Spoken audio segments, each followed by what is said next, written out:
Pace bene, masih di mea culpa. Saya menemukan satu tokoh, sebenarnya pernah saya bahas di satu video, namanya Jeff Cavins. Dia sekarang menjadi Katolik, bahkan dia bekerja sebagai seorang pengajar dalam kekatolikan. Dia mempunyai siaran sendiri, televisi, dia juga ikut menyiar radio, dia juga membuat tulisan yang berbicara tentang kekatolikan. Namanya Jeff Cavins. Awalnya dia sempat menjadi pendeta di gereja salah satu denominasi. Yang menarik untuk saya, mengapa dia kembali menjadi Katolik? Oke, dia membaca kisah tentang para bapak-bapak gereja dan tulisan-tulisan tentang para bapak gereja. Oke, saya pernah membuat video tentang Jeff Cavins ini, tetapi fokusnya adalah kekagumannya pada mistik yang ada dalam Ekaristi.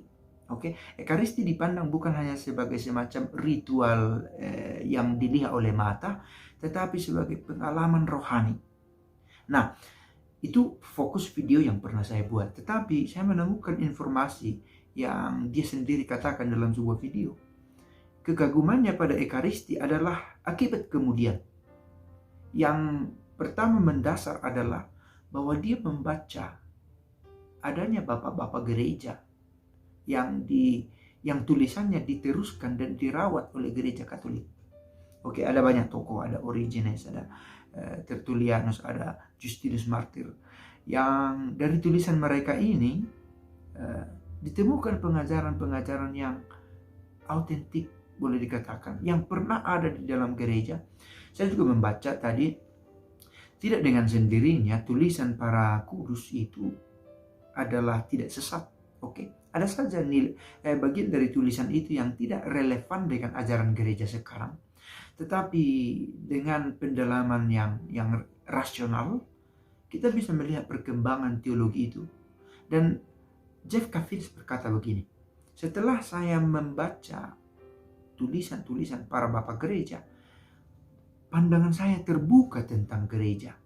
Saya sepertinya keluar dari satu ruang yang sempit di mana gereja saya dulu, saya berada di gereja saya dulu. Saya menemukan bahwa rupanya gereja itu telah mengalami perjalanan panjang dalam sejarah, telah mengalami perkembangan, dan saya menemukan keluarga saya secara spiritual lintas zaman. Oke, ternyata gereja sudah berjuang sejak abad pertama, kedua, ketiga, milenium pertama, milenium kedua, kita sampai di milenium ketiga. Dan hal yang sama yang diperjuangkan Yesus sebagai jalan, kebenaran, dan hidup.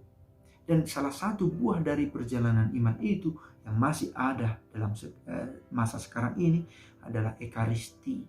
Dan di sana ada peristiwa mistik yang dirawat dari zaman ke zaman.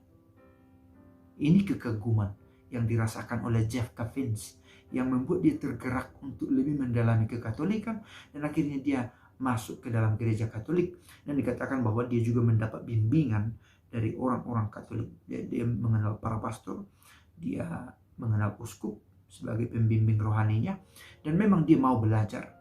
Dia seorang pembelajar sejak masa mudanya. Dia tidak enggan mencari tahu, membuka literasi-literasi yang berbicara tentang iman, yang berbicara tentang gereja, dan dia terdorong untuk lebih mendalami kekatolikan.